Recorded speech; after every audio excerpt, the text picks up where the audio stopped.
Welcome everyone to another episode of the Q&A with Sharon's son George podcast. I was my mother's caregiver after she was diagnosed with Parkinson's disease. Unfortunately, she passed on 1/1/2020, and we started together for Sharon.com in her memory. Today is one of the most important people I feel in the fight, somebody I really look up to, and so honored that he would take a few moments today to join us. So today we're joined by Ted Thompson, Juris Doctorate. Of course, we're family there too. Is the Senior Vice President of Public Policy for the Michael J. Fox Foundation for Parkinson's Research. Ted has more than 25 years of experience in public policy and government affairs, serving as several nonprofit leadership positions and a staff of 2 members of Congress. Welcome, Ted. And again, Mr. Thompson, it's just an honor to have you here. And I know how busy you are, so really appreciate you taking the time, not just to talk to me, but reaching out to this beautiful Parkinson's community.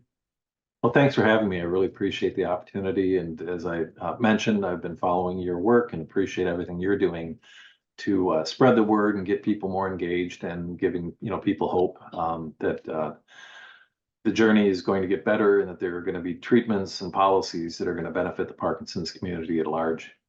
The national plan to end Parkinson's, obviously, we're going to talk a little bit in depth on that, but that's something that I wasn't even aware until 2 years ago, sadly. But then when I was aware, I just kind of sleep, eat, and live it. I myself have been a guest on about 50 podcasts somehow the last month, and I might sound interesting to you, but maybe you agree. I've tried to target a little bit of people who do not have Parkinson's and people who obviously are not caregivers currently, because I think if we don't get everyone on board this ship, then it's going to be harder to sail and find the cure. But maybe you could discuss again a little bit about your background and what the major focuses are today. And I also have the websites. We'll do all that a little bit, but I want to share with everyone listening the Take Action website where you can actually also join in. Great. Yeah, thank you. Yeah, my background has been, in politics and policy for most of my career. Somehow fell into the health policy world. Before I was in the Parkinson space, I worked at the National MS Society for about 6 years, running their federal government relations program. And that's, in fact, how I got connected with the Parkinson's community, because we worked together on a lot of issues. One in particular was to create a surveillance system at the Centers for Disease Control focused on Parkinson's and MS. So that's up and running, waiting for some data to come out on that. But in terms of the national plan, it had been an idea since I started the foundation about 8 years ago. But it wasn't until a couple of years ago that I felt that I had the team in place that we could really go on the offensive. A lot of public policy work, unfortunately, is you're on the defensive, trying to prevent things from being cut and things like that. But we had an opportunity to be bold and put together this national plan to end Parkinson's Act. I'm not shy about saying how we've modeled it after the Alzheimer's national plan, which has been phenomenally successful. It's created new care models. State and local governments have created special programs. And importantly, it's seen a dramatic increase in funding for Alzheimer's research. And prior to the introduction of the national plan, several years ago, we commissioned an economic burden study because while we have good stories, we have good advocates, people like you, we needed good and better data. And that showed that the annual cost of the disease is about $52 billion a year. Roughly 26 billion of that is being paid by the federal government, primarily through Medicare and Social Security disability. And so that's been a big part of our messaging the last several years, to get lawmakers to understand that, hey, even if you're not affected by Parkinson's, you really are, because you're appropriating all this money that we spend to care for people with the disease. And if we had better treatments, obviously, if we had a cure, there are ways in which we could save a lot of money. And so that's one of the message points around the national plan, that this is about improving the lives of people with Parkinson's and their caregivers, the workforce. But ultimately, it could lead to significant savings for the federal taxpayer as well. I was shocked when I found out this is really the first legislation that's focused on Parkinson's disease. Is that something that you struggle with, or are we just excited that, and also I'd like second follow-up is what was your day like, when they finally passed it in the House? Because I was running around, I had clothes on, I was running around in shock, but so happy. And unfortunately, as you know, my mother, it's too late for our family, but I fight today in her memory for all those that we've lost due to Parkinson. I still feel we all have a seat at the table and a voice. My mother really fought this battle, and we didn't have the time to find a cure. But I still feel for those diagnosed today, their caregivers, and those lost. What a day. I mean, it's, I don't want to start falling. I'm 6'2", 200-pound law enforcement. But when I talk about this stuff and think about the people now I consider family, it just was heartfelt and just incredible moment. Yeah, well, this has been kind of the biggest moment for Parkinson's from a public policy standpoint. Prior to me joining the foundation, I was CEO of the Parkinson's Action Network for a couple of years. And that was an independent nonprofit advocacy organization that the Michael J. Fox Foundation was its largest donor.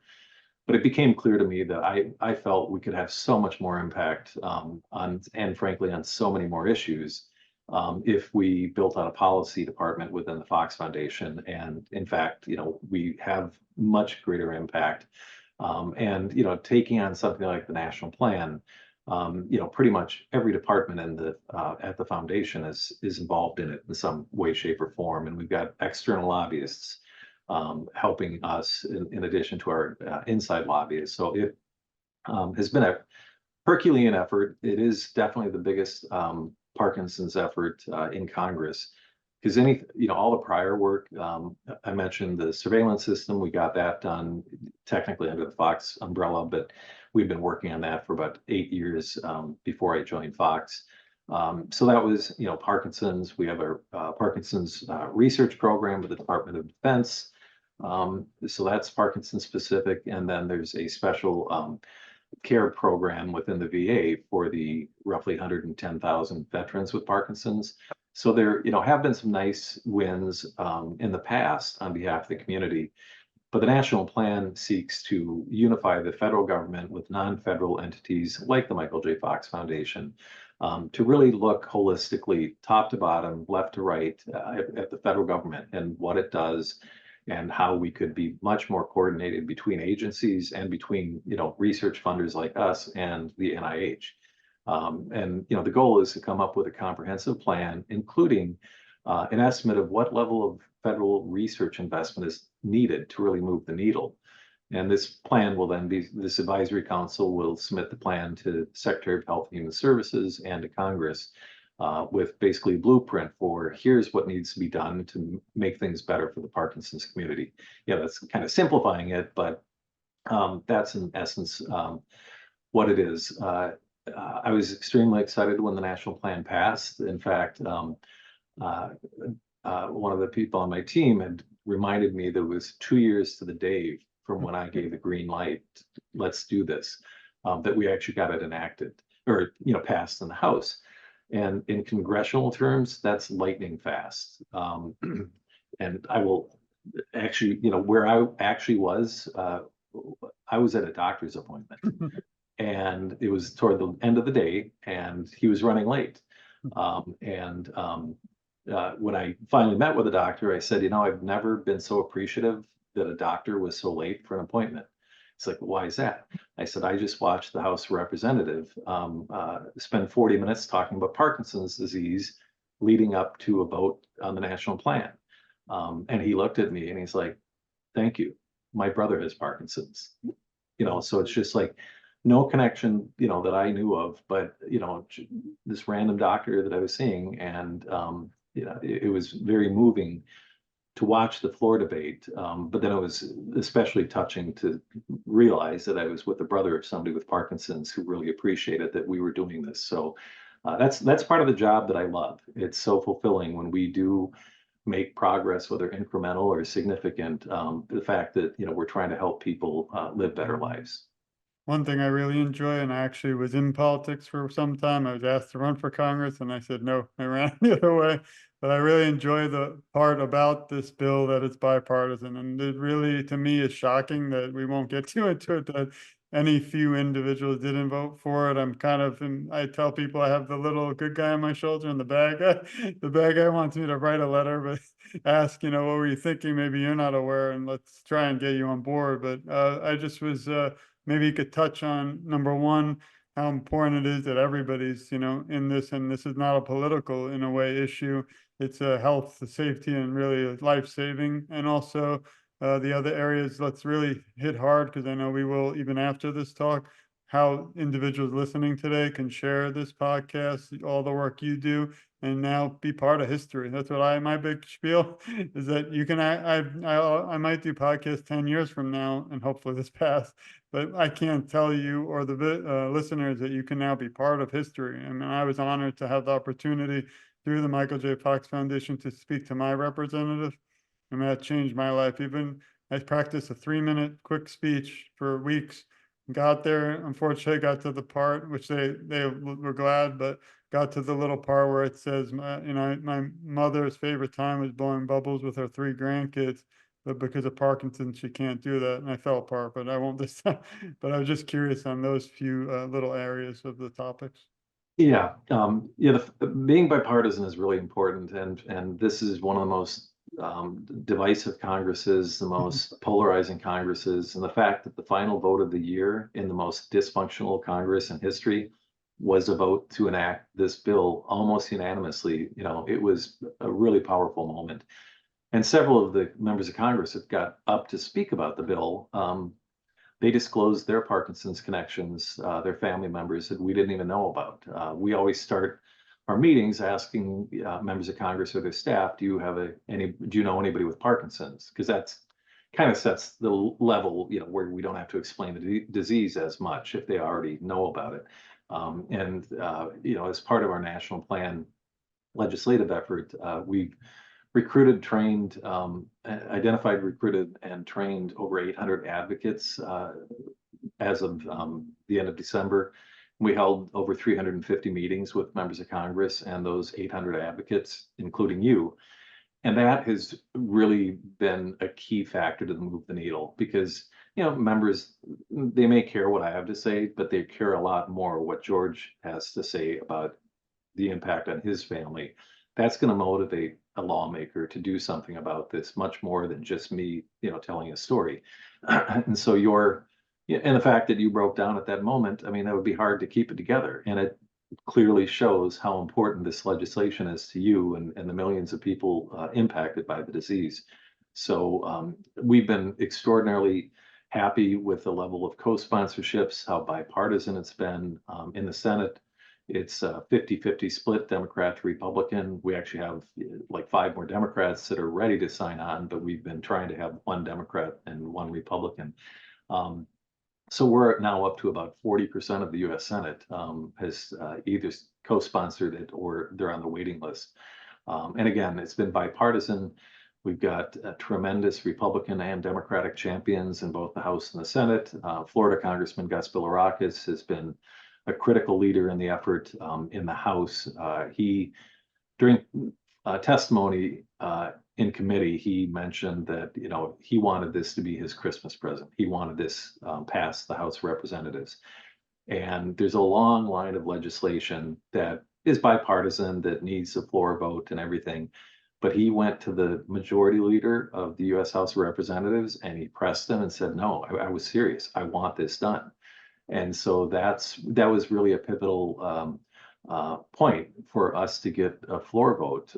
And so Congressman Bilirakis, like I said, he's from Florida, just a tremendous champion for people with Parkinson's. He's got now 4 family members that either have it or had it. His brother passed away last year. So yeah, and it's been really rewarding for my team, for the advocates, the caregivers, because you feel like we're actually making progress. We're moving forward on something that could really have a dramatic impact on people's lives.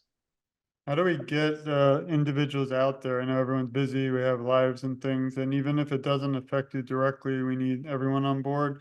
What do you recommend? Because I myself have sent about 15 letters. I try, you don't hear back. Thankfully, my 2 senators are sign on. I actually wanted to interview them, but one, we won't name names here because we love everyone, but one said yes, then he couldn't, then he said he'd do a video, and then that went out the window. The other one, I'm still working, and they said yes, but it's tough. But I think, to me, and I could be wrong, please correct me, it would be a little easier because now we have just to deal with the senators rather than so many representatives. I remember if it wasn't for your organization, I don't even know if I would have been able to reach out to my rep, because one I emailed said they're not my rep. Then I wrote to another, they said they're not my rep. So then I said, do I have to still pay taxes, in a joking way, because no one represents us? So that was frustrating. And I can see how a regular person working with family might be turned off. So maybe we can have a few tips, and also let's push again that everyone, how do they reach out to their representatives? And as you say that, if you are okay, I'm going to share the website right now. So Yes, absolutely. Yeah, we do try to make it easy with our action center. And, at michaeljfox.org/advocacy is where people can sign up in addition to this national plan site. But you made a point a minute ago about even people that don't have the disease, we need to try and get involved.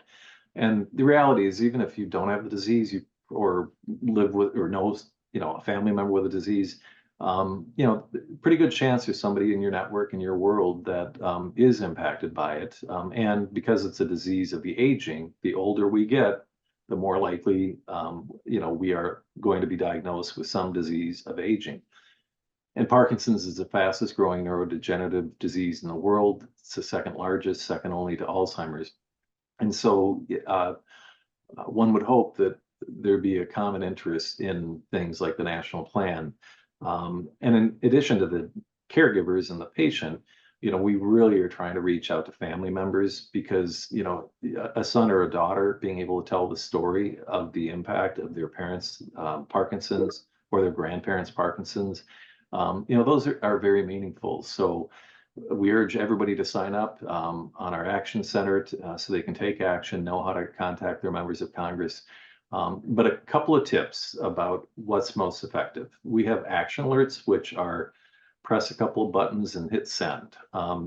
Well, Congress gets inundated with thousands of those a day. And so in order to make those emails more impactful, adding a personal story makes a big difference. And here's why.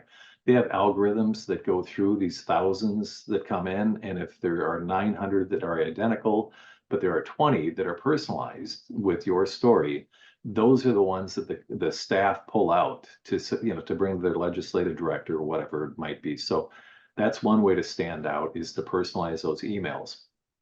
Even more effective ways to impact lawmakers is make a phone call to their office and just say, hey, I want you to support the National Plan to End Parkinson's Act. This is why it's important to me. It can be a short conversation. You don't have to be an expert. You don't have to be a public speaker. Another way is sign up to learn when your congressmen or senators are having meetings in the state, because going in person to tell a story makes a huge difference. That is frankly one of the reasons why the Alzheimer's movement, the HIV/AIDS movement, cancer have been very successful. Is, a lawmaker, can barely have a public meeting without somebody standing up telling their story about the impact of Alzheimer's. And even if you don't know what the legislation is, you can just go, you can tell your story and just say, hey, when you've got legislation coming before you that would impact the Parkinson's community, I want you to remember my story, and I want you to support the community. So you don't even need to know the bill number or anything. It can be that general.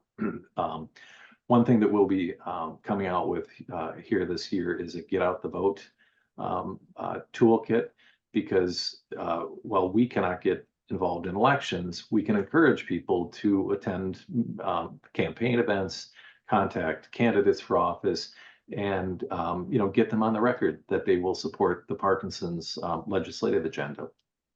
That's an easy thing to do. And I know there's a lot of cynicism about politics, but I'll tell you that 80 to 90% of the elected officials, Democrat or Republican, they're there for the right reasons. It's all the people you see on TV and social media that get all the attention. They're the ones grabbing all the headlines and getting sound bites, but the vast majority of the members of the House and the Senate and their staffs are really earnestly trying to do the right thing. I just want to mention to everyone too that Ted and his staff, I met some of the members, they work tirelessly. Like I think part of the problem, like people think like Together for Sharon is just me, but people see because there's sadly some nights I miss my mother so much. She was my best friend that I'm up all night posting and things. But I don't think people realize how incredible you and your team are. That it's just a small office. And when before I even knew that, I thought you were all like 150 people.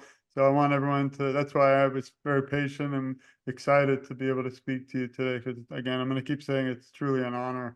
And I know how busy you are. So I just want everyone to know that Ted's a hero because he's spearheading this for years. And if it wasn't for you, I don't think we would be at this point. So thank you again for that. I appreciate that. And yeah, we may not have a large team, but one of the commonalities with me and everybody on my team is we are passionate about this work. Many of us do have a connection to Parkinson's, so it's even more meaningful. But the other thing, to work in public policy and government relations, you have to be able to thrive in chaos and uncertainty. And we've joked now that like during interviews for, new hires, we're pointing that out. Basically, if you want to come in and try to fit in a square box, and we tell you what to do, this isn't the place for you. We need creative, energized people. We need people that come up with new ideas. And so I'm really definitely proud of my team. And as long as you got this slide up, I want to Sure, please. mention quickly that in addition to our federal work, and there's some important new legislation I want to talk about, but a couple of years ago we started state government relations effort, and you'll see pictured there on the my right hand, I think, Julia Pitcher, and next to her is Zach Hardy. So they're our state government relations team right now, and through their work, they have succeeded in getting roughly, I think, 12 Parkinson's registries enacted in multiple states. Right now, they're working to get 4 more enacted in Massachusetts, New York, Connecticut, and New Jersey. And like Connecticut and New Jersey, they weren't on our target list this year, but people knew what we were doing, and lawmakers with a connection to the disease reached out and said, "Hey, I want to get a registry for our state too." So they've been working on that. They've also been working on legislation to prohibit discrimination based on your genetic test, and working with the American Cancer Society's Cancer Action Network have been focused on trying to get coverage for biomarkers. As your audience probably knows, last April, we announced discovery of the first biomarker for Parkinson's. And, work is being done now to get it into the form of a blood test. So it'll be easy, because right now it's a spinal tap. Not many people want to go through a spinal tap. Yeah, three spine surgeries are enough for me. Yeah, but they are working at the state level to make sure that state health plans are required to cover biomarker tests. So I just wanted to highlight the fact that we do have a state team. It's 2 people for 50 states, so obviously we're not everywhere, but in a short time they've had great impact. Thank you. And also you can contact Congress, share your story like I have. And then here's where Ed just mentioned. So please visit michaeljfox.forum.us and I'll share that also. There's some other areas. Obviously, we won't have the time, but we could probably spend hours on the actual Michael J. Fox Foundation.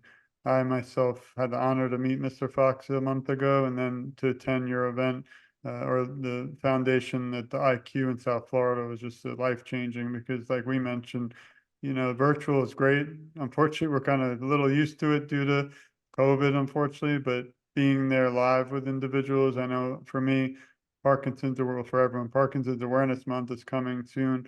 I'll be at the Parkinson's Foundation walk and then the American Parkinson's Disease Symposium, but it meant the world to be an actual participant in a Michael J. Fox Foundation event because unfortunately South Florida misses you all, but you always have a home here and I'll fight for you and always please count me in if you ever need anything because he's a hero and an advocate to me. He could have, like many, unfortunately, just kind of quietly, went away and lived his life, but he's chosen as a hero would to fight back. And oddly enough, I told Ted, just for everyone listening, I had unfortunately 2 major spine surgeries. I have another, but The second one, for some reason, it just happened in the hospital. It was Back to the Future marathon day. So Mr. Fox really got me through some tough times of my own, but he's just an incredible human being. And, just want to quickly thank him and please. Yeah. Yeah. And I will say, what you see is what you get. He's one of the most authentic people that I know, and one of the most appreciative people I know. And he personally loves public policy. So, I should mention that as part of this national plan effort, I joined Zoom calls and phone calls with Michael, talking to some leadership in the House and Senate. And several years ago, when we did a Parkinson's forum in DC, he came and we put together a leadership meeting with leaders of the House and all the key committees. So he's very passionate about moving the needle on Parkinson's policy as well.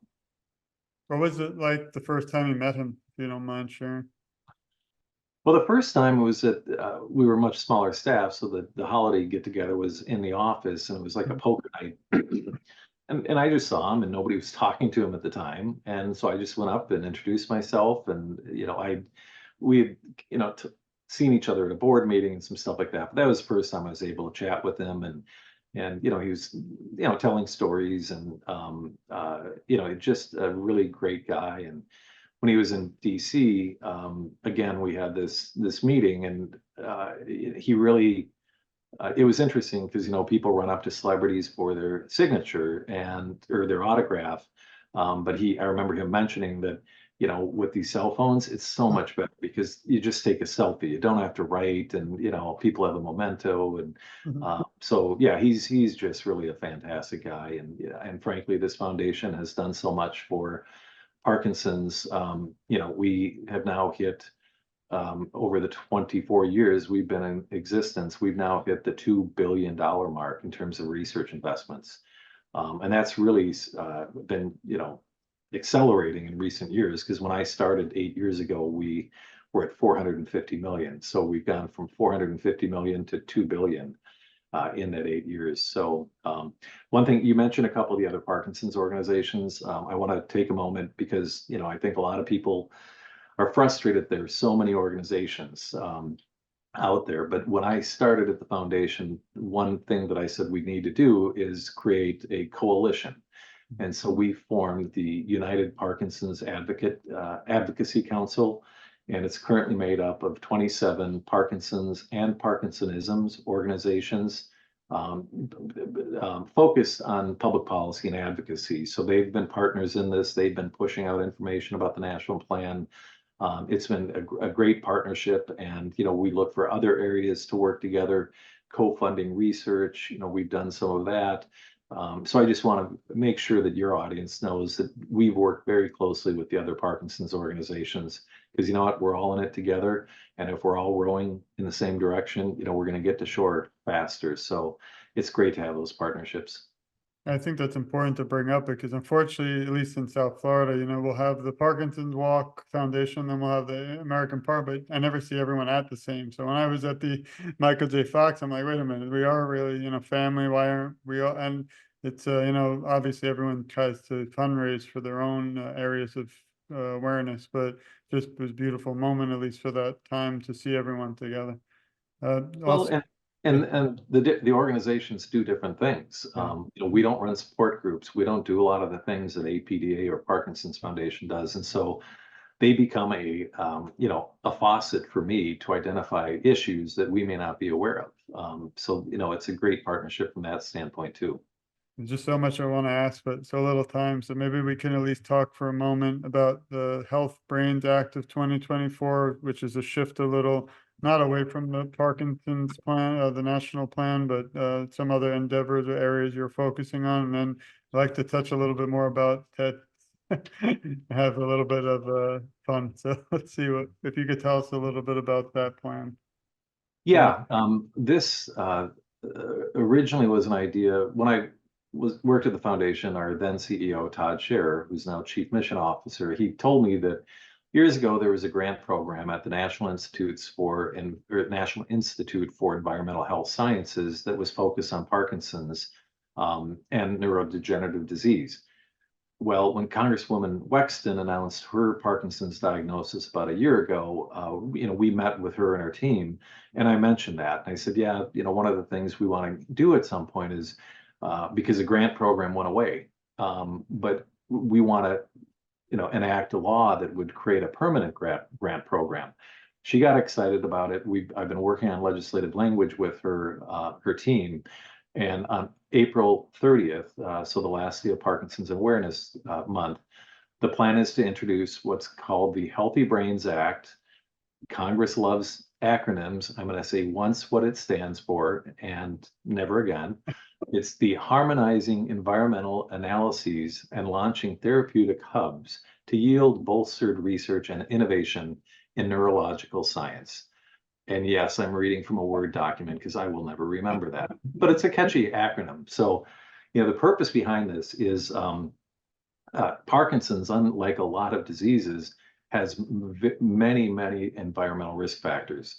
And so this will create a Centers of Excellence program within the National Institutes of Health, solely focused on the intersection of environmental risk factors and neurodegenerative disease.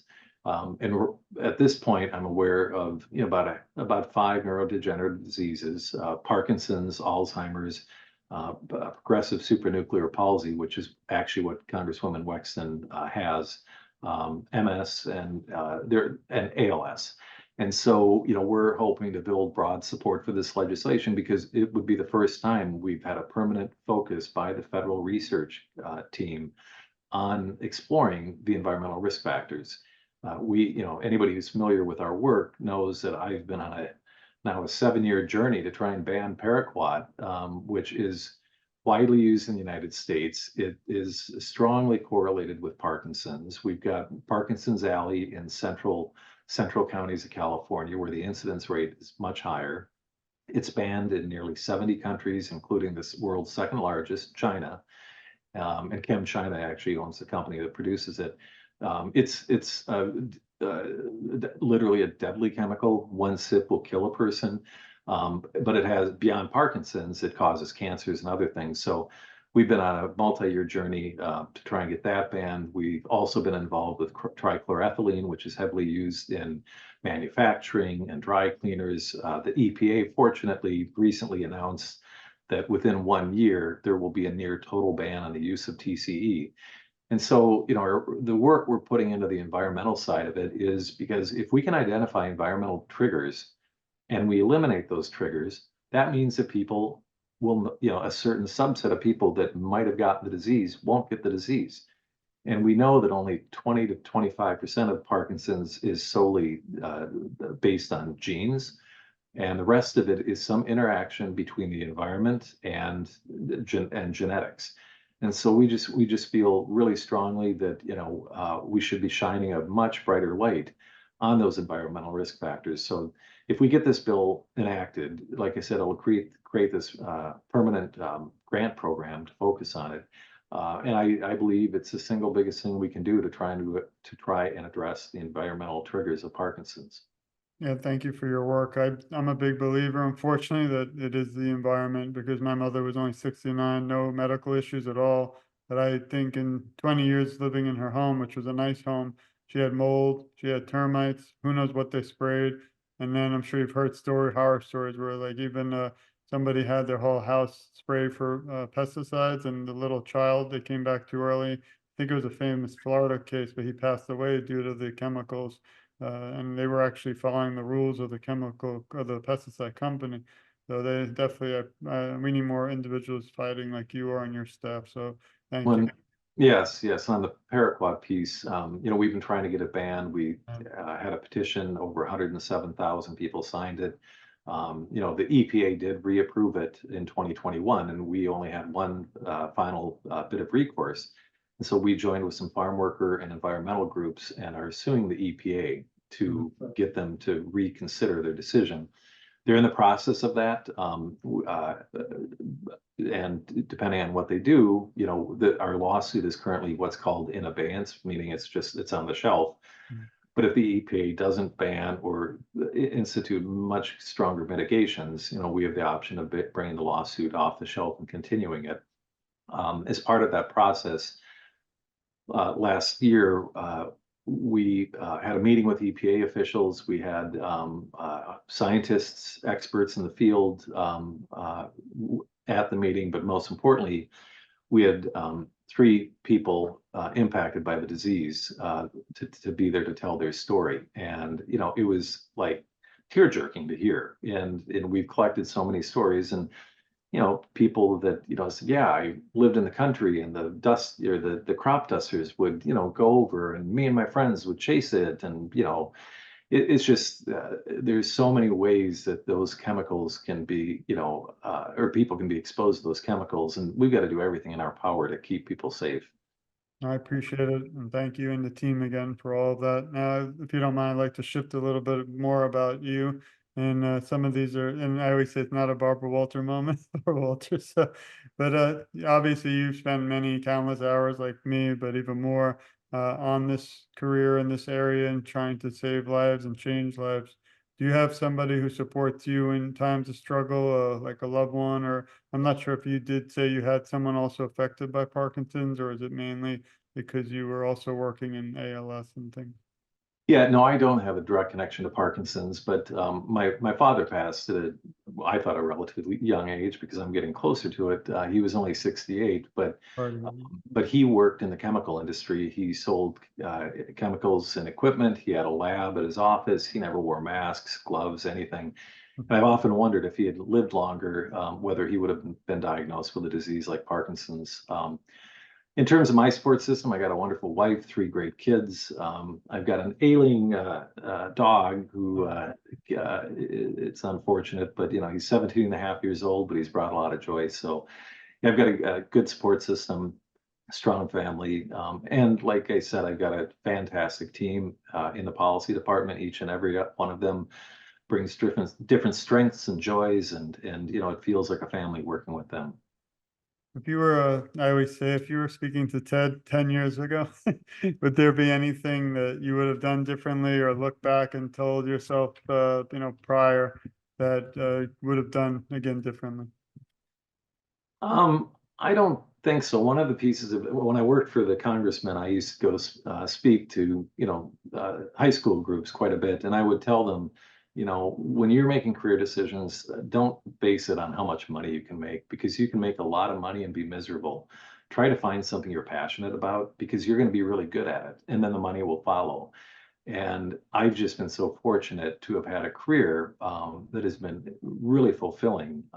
When I know a lot of people, struggle, but I love what I do, and I get up every day, and I'm excited to, keep fighting. And so, fortunately, I don't have to give Ted 10 years ago Ted advice to follow my passions because I had been, and it's been really rewarding.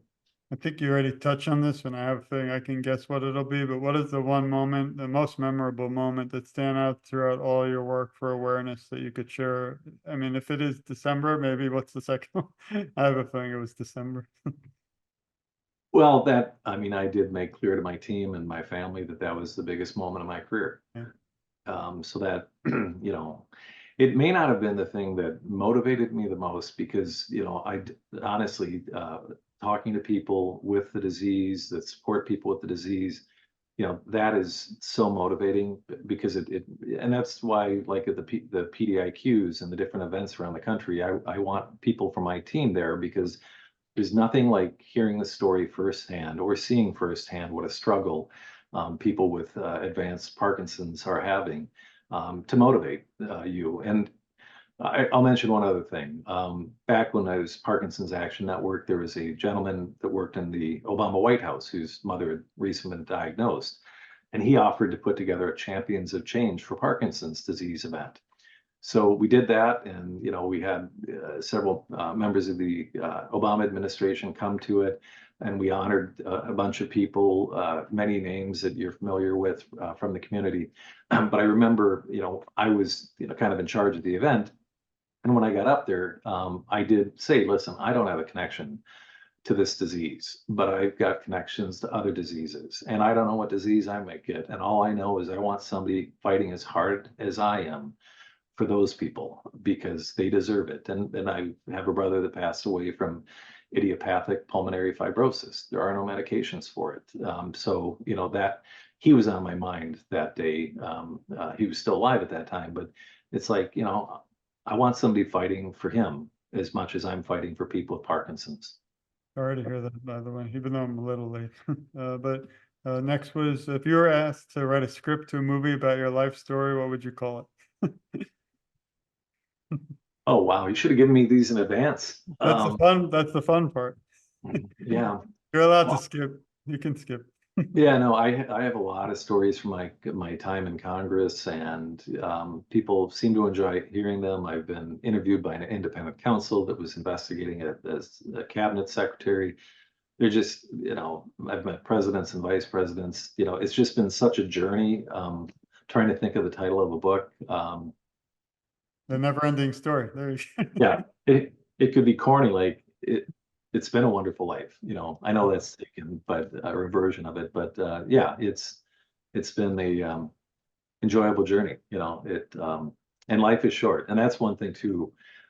As passionate as people get, and as wound up as people get about so many issues, as you might know, as we get older, we realize there aren't that many things that are that important to get so wound up about. And life is so short. Why should we live life with so much anger, toward other people, and so much judgment toward other people? I just really believe that, we're all, one, family, and as humanity. And that's been something that, because when I was younger, I, would get wound up and passionate about stuff. But as you get older and you have kids, and, raising kids is, a real challenge. But yeah, I wish people would focus on solace and happiness. It would make the world a much better place. Thank you. And final question, and maybe after that, we can just reiterate how important it is that everybody listening share this, but really the most important thing is help support the national plan to end Parkinson's disease and reach out to your senators. But if you could leave the Parkinson's community today with some words of encouragement, what would they be? Well, I'm going to steal from one of your prior podcast guests, Congressman Paul Tonko. He was the Democratic lead in the House, has been absolutely a fantastic champion, and he made the point, it's about giving hope. This is about hope. And so that I've used that before because it just sums it up. This is about giving hope to people with Parkinson's and their families, anybody impacted by the disease.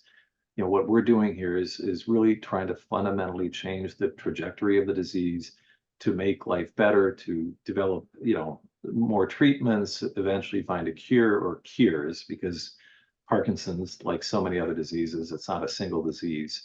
So there's never going to be a magic pill probably, but yeah, so I want people to walk away feeling hopeful. And listen, well, another statistic I didn't mention yet, but when we embarked on the national plan, we knew that the advocate community would get really engaged. Well, since we introduced the bill a couple years ago, our advocate database has tripled. We've got 3 times more people engaging with us, and we've got a goal of adding another 35% in 2024. So that tells me something. It tells me that people have hope. They want to be part of the change, and they want to help us in the community move the needle. And while I work for the Michael J. Fox Foundation, I like to point out I'm here for the community. I'm not lobbying to try and get Michael J. Fox Foundation a tax break or an earmark or whatever it is. I'm here on issues common to the entire community. I just happen to work for this foundation. But and the mention of the Unified Parkinson's Advocacy Council is representative of that. That we're trying to have a big tent, as broad a reach as possible, and it takes every organization, every individual, to raise their voice and help get positive policy enacted at the local, state, and federal level. Excellent. Thank you. And I just want to reiterate that this might be a podcast or a talk, but it can't end here. We have to keep pushing, keep fighting until this plan is done. And then maybe we can have another podcast in the future about, now, once it's passed, what happens next, because that's something we just didn't get to, but I'm really curious, but maybe we'll see it play out for real. So I just want to thank you, your staff, the whole Michael J. Fox Foundation, Mr. Fox too, for your time. It really means the world to me, and not just me, but somehow the 30,000 people who visited togetherforsharon.com, which I'm still in shock about. And hopefully those 30,000 will share this with their 30,000, and we'll just end this disease for once and for all. Yeah, well, thank you again for having me. And my final parting comment in terms of one thing you can do is if your senator is not yet a co-sponsor of the bill, pick up the phone, call his or her office and say, listen, I want you to be on this bill. It means so much. Our strategy now is solely focused on getting it through the Senate. We've got, solid connections to the Senate Majority Leader, Chuck Schumer, whose mother has Parkinson's as well. So it's been a massive effort, and we're not going to stop pushing until we have it on President Biden's desk and we're at a signing ceremony. So that is our hope, and we need everybody on this journey. And as you had highlighted earlier, it's bipartisan. It's not Democrat or Republican. So it's easy to get behind it, and it's easy for U.S. senators to support it because it's bipartisan. It's for the community. It's really an important piece of legislation. Thank you again. And this has been another episode of Q&A with Sharon and George. One last thing, I always leave every podcast with this little note. This goes to you, your staff, and everybody out there. And I'm excited to meet you, I hope, at the Parkinson's Unity Walk. Everyone listening, feel free to join us. New York City, Central Park, 30th anniversary. Michael J. Fox Foundation has been just incredible to pursue this and also continue it. Because I believe there was maybe a different group years ago, but maybe COVID shut them down. So it's really amazing that your organization's brought it back to life, literally. Yeah, it was. Yeah, it's a great event. So anybody who can make it, please join. It's the biggest Parkinson's walk in the country. That's going to be amazing. But to end, I just want to say we love you all. We support you. We care a lot about you, and you're never alone in this fight. I, alongside with Mr. Thompson and the entire foundation, will advocate for you, and together our voices are so much stronger. And I always kind of say at the end, I'm just getting started, because meeting individuals like you, the IQ event, just really, in a way, re-energizes me to want to keep fighting, even though some days it's tough. And I'm gonna, after April, I'll probably lay on the floor and not even make it to the bed. But it's, every time I want to stop or give up or even think of my mother, how we lost, I think about all those individuals diagnosed today, their families, and in memory of all the ones we've lost and myself. It's just, you can't give up till this is completely over, not just the bill. That's one step, but we have to keep fighting until we cure this. So again, it's just incredible talking to my wife and family, how excited I was to meet with you today. And I look up to you and everybody out there. And we're always a family in this, but you always have South Florida on your side. So thank you again, sir. Terrific. Thank you. Thanks everyone for listening. Again, please share this. Please support the bill. Most importantly, you have to contact your senators. This is an individual named George, who Mr. Thompson knows well. It's become also a mentor to me. Always mentions you have to say urgency. So that's how we're going to leave today. This bill is urgent. Its lives depend on it. And I just, from the bottom of my heart, thank you all. And thank you, Mr. Thompson.